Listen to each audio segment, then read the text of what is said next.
The wind blew sharp across the dry wash, where Clara Beauregard's cabin squatted alone. Nothing but a sagging barn, a scorched field, and a pair of boots nailed to the doorframe to remember the man who once wore them. Inside, Clara stirred the pot with a slowness that came from grief, not age. She was 34, still strong of hand and back, but her eyes no longer scanned the horizon for her husband, Elijah. She knew he was dead, shot from his saddle somewhere beyond those hills, likely with no grave to mark him. She ladled stew into an old tin bowl and wrapped it in burlap. Then, with measured steps, she walked the quarter-mile to the edge of the Chiricahua Reservation. Not past the line, never that. The Bureau had made it clear. Whites stayed off tribal land unless invited. But Clara didn't plan to cross. She placed the bowl on a flat stone beneath a juniper tree that straddled the invisible boundary. The air smelled of mesquite and dust. The land beyond, once claimed by the Apache's ancestors, stretched silent and stubborn. Clara didn't leave a note. She didn't wait for thanks. She just turned and walked home. For 5 days, nothing changed. Then, on the 6th morning, Clara approached the same spot with another bowl, rabbit this time with wild onion, and found the tin from before wiped clean, sitting precisely where she'd left it. Beside it was a handful of pale yellow corn kernels, wrapped in a woven leaf. Her breath caught. She knelt beside the offering and stared at the pattern on the leaf, a tight crisscross, folded with care. She knew enough to understand it wasn't random. This had meaning. Clara didn't smile, not yet, but her eyes softened. Later that day, as the sun dropped behind the red mesas, Clara sat on the porch with a piece of the cornmeal she'd ground herself. She thought of Elijah and how he'd spoken of the Apaches. Savages, most of them. Don't trust a single one. But Elijah had been angry back then. His brother was killed during a raid. He'd never asked why raids happened. He never saw the burned-out camps the soldiers left behind. Clara had. She'd been there following the wagon train to Tucson when she saw the smoldering ruins of a camp, women weeping over bodies, children silent and wide-eyed. She hadn't told Elijah. She couldn't find the words. Now she stirred another pot, lentils this time, a bit of salted pork. The exchanges continued, corn for stew, herbs for beans, woven dolls for a flask of sugar. Each time the deliveries were silent and exact, always left before dawn, always gone by dusk. Clara never saw who took them, but sometimes she thought she heard something, a whisper of a footfall, the creak of leather, the hush of soft breathing beyond the juniper line. Then one morning she saw a shape. A man maybe 20 paces away, half shrouded by the rising sun and the thin mist that rolled in off the creek. He stood tall, lean, wrapped in a wool blanket. His hair was tied back in a leather cord, his face unreadable. He said nothing. He looked at her, then at the ground, then turned and walked away. Clara didn't call out. But that night, for the first time in years, she lit a lamp in the window. Word got out, as it always did in the West. First the postmaster, then the grocer, then old Mrs. Kellum, whose sons ran cattle near the reservation fence. Folks began to whisper about the Apache widow, though Clara wasn't married to an Apache. Not yet, not ever. They didn't understand, didn't want to. When the government agent, Marshal Rusk, arrived from Santa Fe with papers in hand and a frown deep enough to cut marble, he went straight to Clara's porch. "You've been meddlin', Miss Beauregard," he said without preamble. "I've been cooking," she replied, meeting his stare. "You've been making friends with enemies. The department calls that trespass." "They're not enemies, not anymore." Rusk narrowed his eyes. "You think corn makes you kin? Think a bowl of stew rewrites history?" "No," Clara said, voice steady. "But it's a start." He didn't like that. She could tell by how his jaw twitched and how he tightened the strap on his saddlebag. He left without saying more, but Clara knew it wasn't over. That night she found something new at the border stone, a necklace strung with river stones and bone beads, more delicate than anything she owned. With it, a note written in careful English. "You feed our bellies. We remember that, but now they watch you too." Clara looked up at the moonlight, her fingers tightening around the necklace. For the first time since Elijah's death, she felt not alone, but watched, protected perhaps, or merely warned. She slipped the necklace over her head. Far beyond the juniper line, a coyote howled into the night. The necklace was light but heavy with meaning. Clara wore it beneath her blouse, tucked close to her chest where no one in town could see it. She no longer bothered trying to explain her choices to the folk in Dry Creek. They saw what they wanted. A widow gone soft, forgetting who the enemy was. But Clara wasn't forgetting. She remembered everything. She remembered Elijah's casket arriving 2 winters ago, nailed shut and wrapped in a tarp. No ceremony, no body she could hold, just a US Army-issued letter and the whispering mouths of neighbors who spoke of savage ambushes and red devils. But the men who came back alive were silent, their eyes haunted. One of them, a boy named Jed Carter, drank himself to death 6 months later. Clara suspected Elijah hadn't died in a glorious battle, more likely a skirmish he helped start. The morning after the note, Clara approached the juniper line and saw a boy kneeling at the stone. He couldn't have been more than 10, with wide-set eyes and a lean frame. His hair hung loose, brushing his shoulders, and he was carefully placing wild tobacco leaves beside the stone. When he saw Clara, he froze. She knelt slowly, hands open. "Hello there," she said softly. "You don't have to run." The boy studied her in silence. "I'm Clara." Still no response. Then a soft voice came from the trees behind him. "His name is Taji. He cannot speak." A woman stepped out, older, maybe 40, with silver streaks in her braids and a long doe-skin dress. She moved with calm authority. Clara stood, uncertain. "I'm not looking for trouble," Clara said, brushing dirt from her skirt. "Just sharing." The woman nodded. "We know." Clara glanced at the boy. "Is he your son?" The woman's eyes clouded, but she nodded. "He is now." Clara didn't ask what that meant. She didn't need to. The visits became less anonymous after that. Taji would sometimes wait behind the stone, watching Clara with eyes full of questions he could not voice. The woman, who introduced herself as Sally, came only twice more, each time with quiet eyes and words that carried weight. "You feed," she said once, "not for favor, but to unburden yourself." Clara nodded. "Is that wrong?" Sally considered her. "No, but know that not all wounds are yours to clean." That week, Rusk returned with 2 deputies and a new order. All transactions with reservation members would be monitored and reported. The tone in Dry Creek had turned sharper.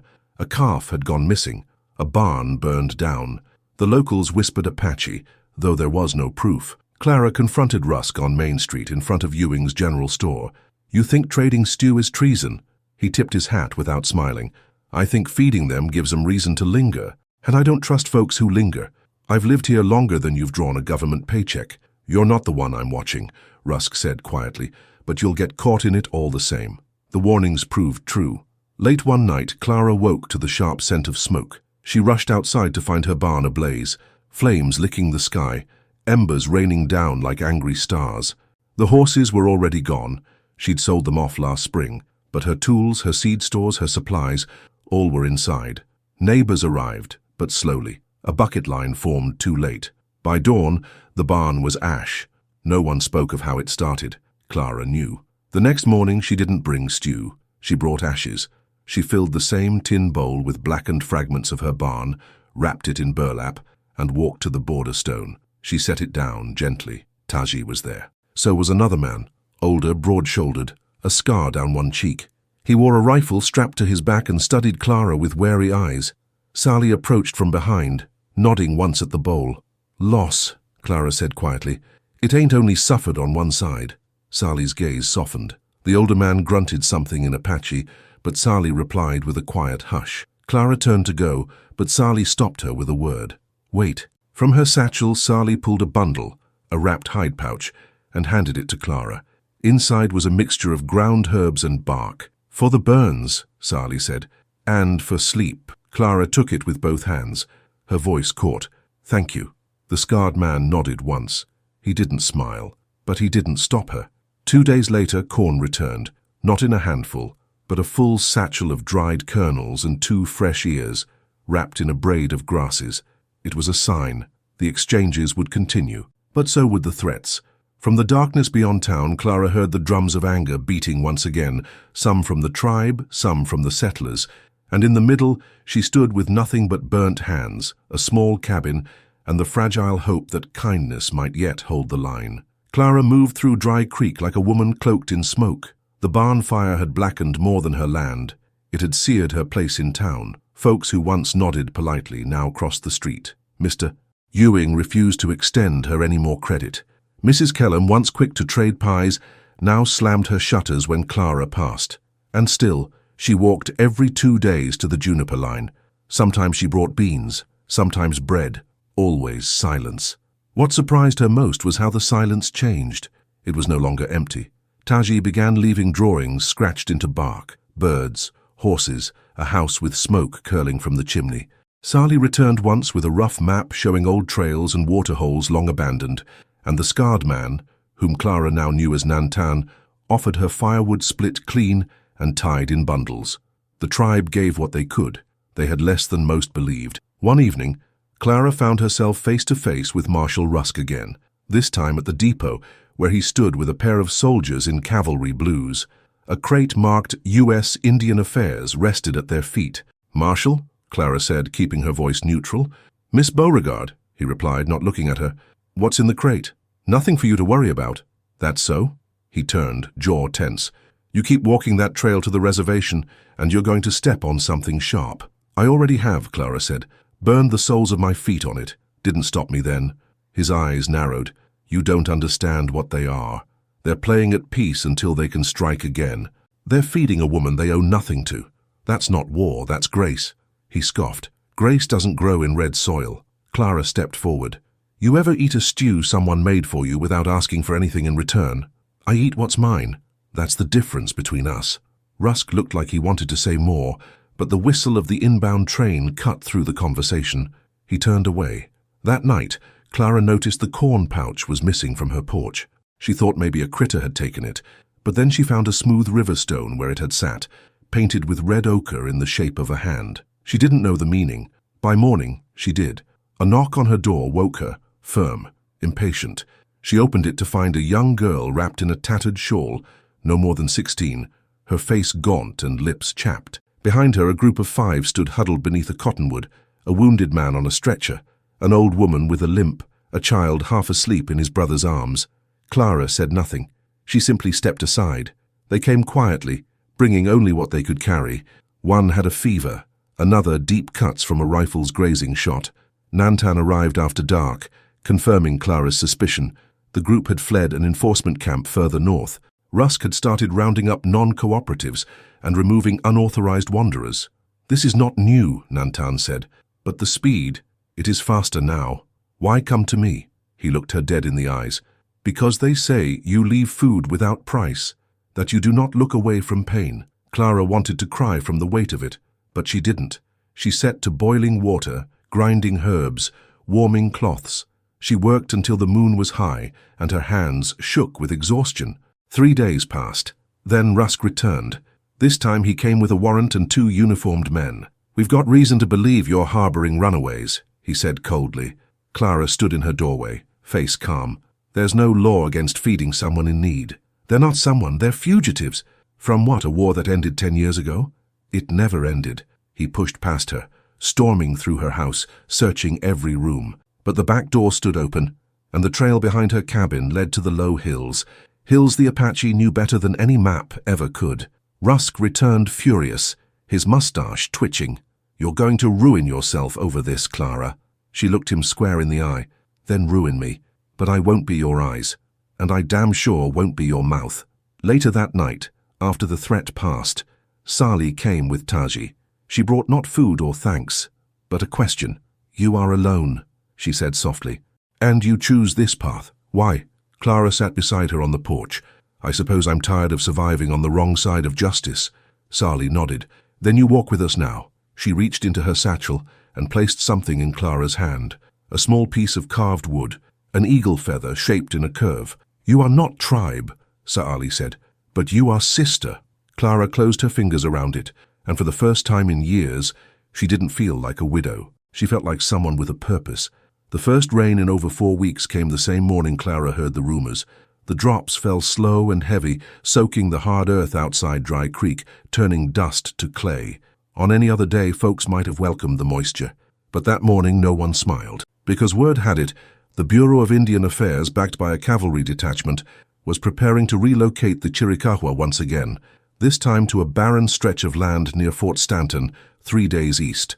Consolidation, they called it. Efficiency. Clara knew what it meant. Another forced march, another trail of graves. At the trading post, she overheard Mr. Ewing whispering to a rancher. "Heard Rusk's got a list. Folks who helped the tribe. Gonna clear 'em out too. Says it's about law and order now. That night, Clara sat by the hearth, clutching the carved feather Sally had given her. She thought of the boy, Taji, who still couldn't speak but now left her small carvings. Horses, eagles, suns. She thought of Sally's strong hands mixing herbs, and Nantan's wary eyes always watching the horizon. These people hunted for surviving. And her name, Beauregard, might soon land beside theirs on some government roll of undesirables. She had a choice. And she'd already made it. She left before dawn, riding the last of her horses into the hills toward the reservation's edge. She didn't head for the gate. She went higher, toward the watchposts the Bureau rarely patrolled, through dry ravines and brush-covered ridges. At midday she found them, Nantan, Sa'ali and a group of 30, elders, mothers, boys barely grown, all packing what little they had into bundles. The mood was grim but calm. "They come in 2 days," Nantan said. "Rusk brings wagons, soldiers. We do not wait." Clara dismounted, face taut. "Then I ride with you." Sally placed a hand on her shoulder. "You ride alone if you do. We scatter to survive. I can help guide. You are no tracker." "No," Clara admitted, "but I know where they won't look." That earned a glance from Nantan. That evening, Sally approached Clara as they moved camp deeper into the foothills. "You have no child, no kin. Why do you risk this?" Clara watched Taji crouch nearby, showing a younger boy how to hollow out a gourd. "Maybe I never had a place," she said, "and now I do." Sally nodded slowly. "Then walk with us as kin." They moved that night, silently, in small groups, circling the southern edge of the mesa. Clara carried a child on her saddle and took only what she could tie behind her. The old ways of ownership fell away like shedding skin. There was only movement, breath, and the scent of distant gunpowder in the wind. Back in town, Marshal Rusk found Clara's cabin empty. He kicked the door in with a snarl, found only the ashes of a once home and a painted feather hung on the mantel. By midday, word spread. The Beauregard woman had vanished into the hills. Some cheered quietly. Most just shook their heads. Mrs. Kellam spat on her porch. Good riddance to fools who forget their kind. 2 nights later, the rain returned, this time in sheets. The small group Clara rode with had made camp in a canyon basin. Fires burned low. Children huddled beneath hides. Clara helped Sally bind a feverish boy's wrists in bark soaked in honey and ash.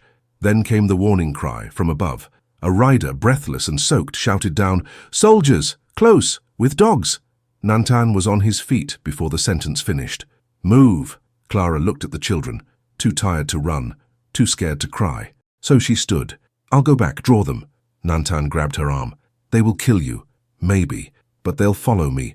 I'm white, a traitor. You're just shadows to them. But me," she forced a bitter smile, "I'm the story they want to finish." Sally stepped close. "You don't have to do this." "I know." She turned and mounted, rain lashing her face. Clara rode back toward Dry Creek, then curved east, making herself visible along the ridgeline, leaving a false trail of boot prints, dragging a blanket soaked in wood smoke. It worked. The next day, Rusk found her half-starved, soaked, and slumped beside a fire she'd faked. He didn't arrest her. Not yet. Instead, he sat beside her, his rifle laid across his knees. "You think this saves them?" he asked. "I think it gave them time," she whispered. "They'll still die, just elsewhere. Maybe, but not today." Rusk stood. He looked older, tired, beat down by duty or doubt. She couldn't tell. "You'll be tried," he said. "I know." He walked away. Clara watched him vanish into the grey. She wasn't afraid anymore. The jail cell in Dry Creek was barely large enough for a cot and a rusted stove that coughed more smoke than heat. Clara sat with her back against the wall, her hands bruised from the ride, her face gaunt from days without real rest. They'd taken her horse, her boots, but not her spirit. Marshal Rusk hadn't come to see her since the night he found her. Instead, it was the preacher's wife who brought bread, and the deputy, young, red-faced and unsure, who handed her a blanket without a word. Outwardly, the town turned cold, but Clara could feel it, the crack beneath the surface. Even silence has a sound, and Dry Creek was humming with it. By the 3rd day, word had spread beyond town. A wire from Tucson arrived, another from Fort Stanton. No longer authorized to detain, recommend transport to Santa Fe for official inquiry. Clara didn't flinch. She knew what came next. The government would drag her through months of hearings, question her about aid to fugitives. then release her with a mark beside her name. But that wasn't the part that hurt. What hurt was not knowing, had the tribe escaped. Then, on the fourth night, a boy appeared. He was barefoot, cloaked in a poncho too big for him, and quiet as moonlight. No one saw him enter, but Clara found him crouched beside the bars, watching her sleep. "Taji?" she whispered. He nodded, then pressed something through the bars. A feather, painted in red ochre, split at the end, wrapped with a single blue thread. It wasn't from Sali or Nantan. It was hers, the one she'd left on the mantel of her burned-out home. She held it to her chest. "Are they safe?" Taji nodded once, solemn. Then, just as silently, he disappeared into the dark. The next morning, Clara was escorted to the train depot under light guard. She wore a plain shawl and carried nothing. As she stepped onto the platform, she caught sight of Rusk standing near the water tower. He raised a hand. She met his eyes. "You believe you did right," he said. "I did," she replied. "You'll have to live with what comes next." She looked at the horizon. "That's the plan." The train pulled away, trailing smoke into the rising sun. 6 months passed. Dry Creek went on, though quieter. No one rebuilt Clara's barn. The postmaster stopped sending her mail. But one spring morning, a farmer discovered a bundle wrapped in hide left on the steps of the old church. Cornmeal, dried beans, and a carved horse. The preacher's wife found it first. She said nothing, just smiled faintly and tucked it inside. As for Clara, no official record survives of what became of her after the hearings. Some say she disappeared into New Mexico, others that she took a teaching post in a northern territory under a new name. But years later, travelers on the edge of the Chiricahua lands told of a white woman living quietly among the people there, not as a savior, not as a legend, just a woman who cooked, listened, and wore a painted feather on a string around her neck. Each spring, at the base of the old juniper tree where the stone still sits, a tin bowl appears, sometimes filled with stew, sometimes beans. Once it held nothing but ashes, and each time without fail a bundle of corn appears beside it in return.